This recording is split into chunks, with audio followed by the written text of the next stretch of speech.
Life in the Cemetery is focused on the local people at Southampton Old Cemetery, which is synonymous with the victims of the Titanic, the First and Second World Wars, even the Battle of Waterloo.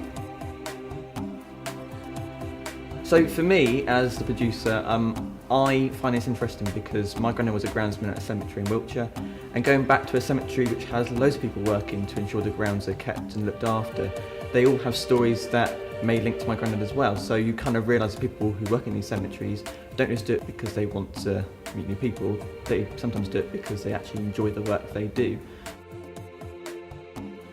Well, the documentary took about 2 weeks to shoot, from start to finish, and bearing in mind it was winter as well, we had a few problems, what with the weather gods not being on our side. We've made this in a stylistic way in which it covers a whole day in the life of the cemetery. We've actually included special time-lapse sequences at the start and at the end. We've got a special moment when the gates of the cemetery open, which we hope to show you on film.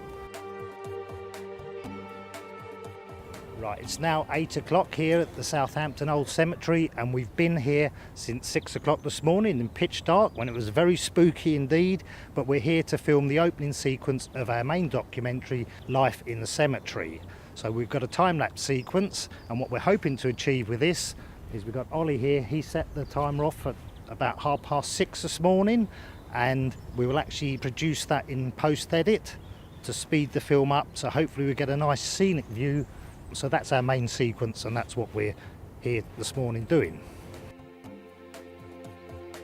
So my job as producer was to work on the logistics of the production, making sure that everybody ran to schedule, making sure the crews were safe when they were on the site as well, and to ensure that our contributors were also happy to be on the film.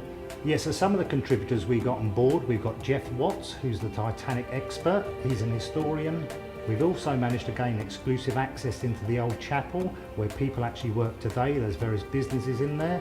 So those people have been willing to talk to us on camera, as well as members of the general public. So at the moment, the documentary is in post-production, so it should be complete very soon towards the end of Christmas.